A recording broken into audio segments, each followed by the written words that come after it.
আলু আমরা অনেক রকম বানিয়ে থাকি, আলু খেতে খারাপ লাগে না, কিন্তু এই রেসিপিটা একবার বানিয়ে দেখুন, সম্পূর্ণ আলাদা টেস্ট।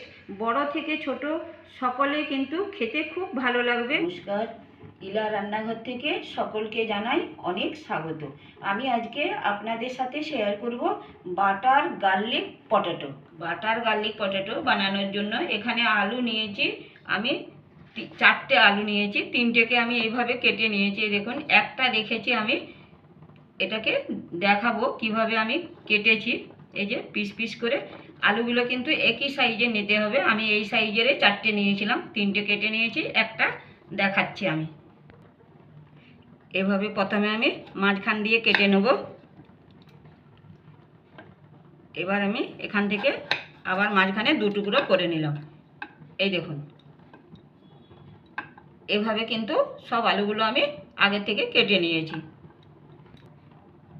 আলুগুলোকে কেটে নেওয়ার পর জল দিয়ে আমি ধুয়ে নিয়েছি। এবার আমি গ্যাসের উপরে এখানে আমি জল গরম হতে দিয়েছি, আলু সিদ্ধ করে নেব।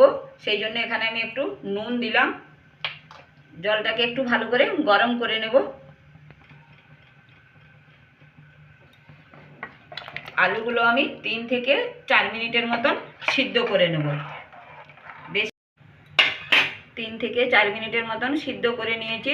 এবার আমি ছেঁকে তুলে নেব। একটা প্লেটের মধ্যে রেখে খানিকক্ষণ আমি ঠান্ডা করে নেব। ঠান্ডা হয়ে গেছে। এবার আলুর মধ্যে দেব 1 চামচ কর্নফ্লাওয়ার, 1 চামচ চালের গুঁড়ো, 1 চামচ দিলাম কাশ্মীরি লঙ্কার গুঁড়ো,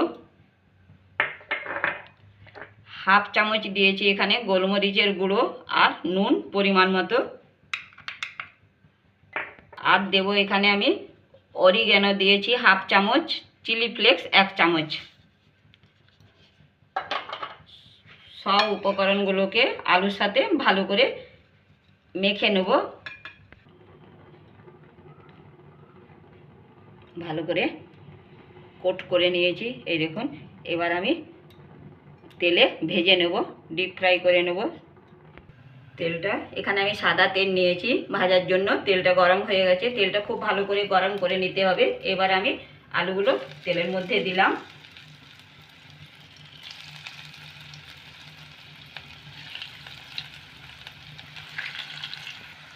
গ্যাসের ফ্লেমটাকে হাইতে রেখেছি। এবার আমি উল্টে পাল্টে একটু লাল লাল করে মুচমুচে করে ভেজে নেব। এই দেখুন, লাল হয়ে গেছে। এবার আমি তেল ঝরিয়ে তুলে নেব।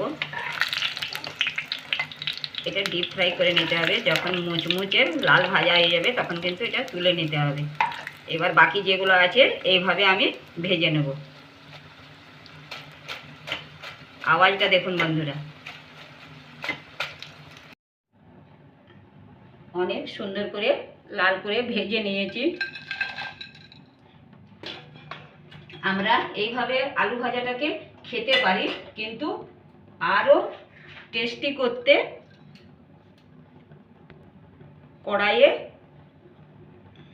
কড়াইয়ে বাটার দেব। বাটারটাকে গলিয়ে নেব।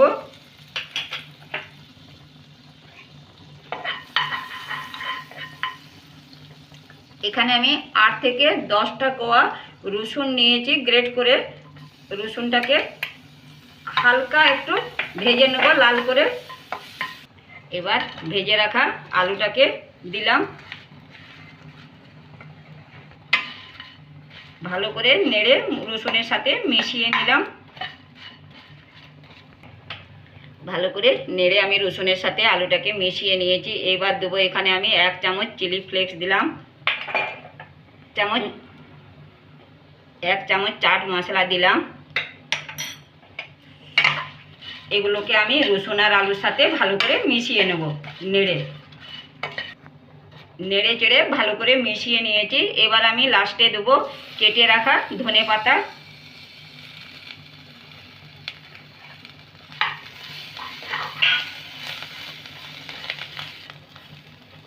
একদম সিম্পলভাবে তৈরি হয়ে গেল বন্ধুরা বাটার গার্লিক পটাটো। ভালো লাগলে লাইক, কমেন্ট ও বন্ধু বান্ধবদের সাথে শেয়ার করুন। নতুন রেসিপির নোটিফিকেশন পাওয়ার জন্য চ্যানেলটিকে সাবস্ক্রাইব করে পাশে বেল আইকনটি ক্লিক করে রাখুন। আজ এই পর্যন্তই, ধন্যবাদ।